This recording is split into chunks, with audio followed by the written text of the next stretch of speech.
Kedua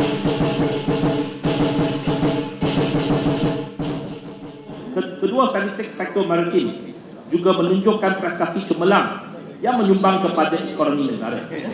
Sebagai dua tunjang pelabuhan Malaysia, Pelabuhan Klang dan Pelabuhan Tanjung Pelepas terus kekal pada 20 pelabuhan terutama dan tersibuk di dunia pada tahun lalu.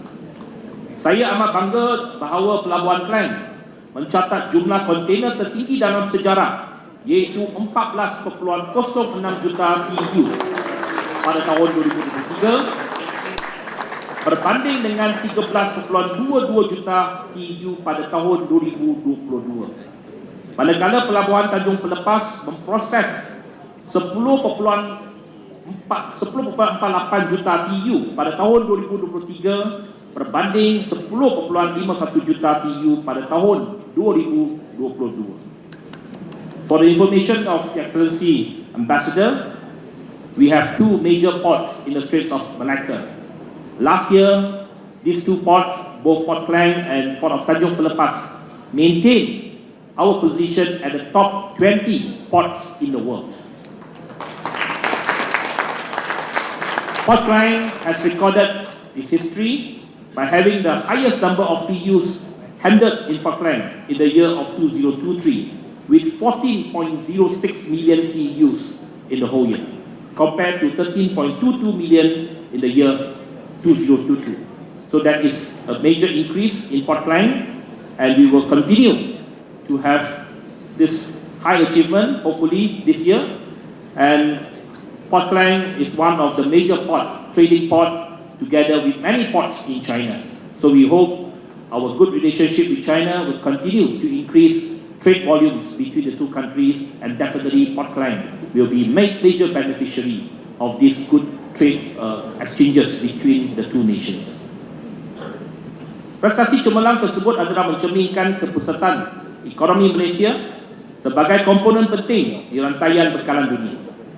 Saya nak menekankan bahawa nisbah kargo transshipment dan kargo tempatan di Pelabuhan Klang telah berubah dari 70-30 pada tahun 2014 hingga 55-45 pada tahun 2023. Ini merupakan satu peningkatan ataupun satu perubahan yang sangat-sangat baik.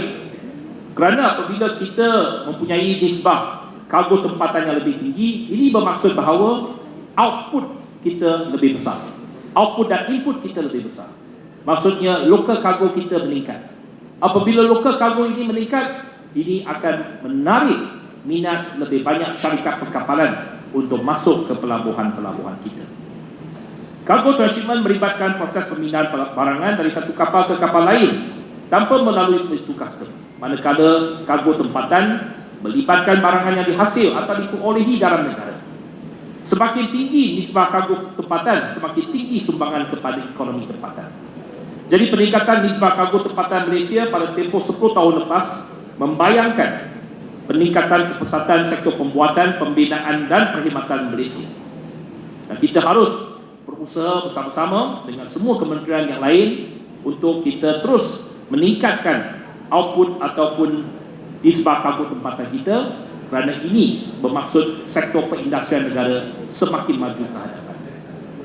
Dalam membina ekosistem penyediaan bahan api lestari ataupun green bunkering di rantau Asia Tenggara, Pelabuhan Tanjung Pelepas telah berbincang dengan MERS dan Petronas dalam pembinaan bekalan metanol hijau dengan kerjasama Partnership for Infrastructure Kerajaan Australia.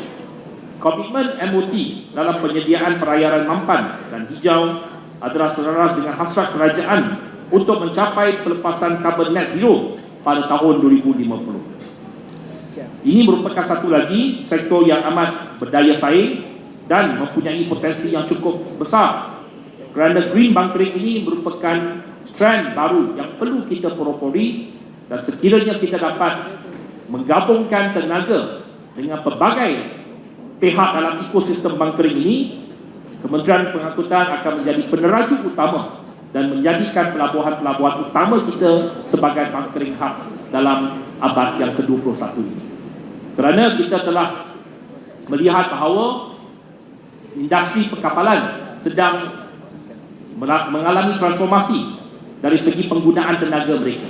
Kebanyakan syarikat-syarikat perkapalan besar sedang menuju ke arah greenfield ataupun penggunaan tenaga yang boleh diperbaharui ataupun tenaga yang lebih hijau. Jadi kita mesti mengambil peluang ini menjadikan Malaysia sebagai green bunkering hub yang baru kepada industri perkapalan dari seluruh dunia.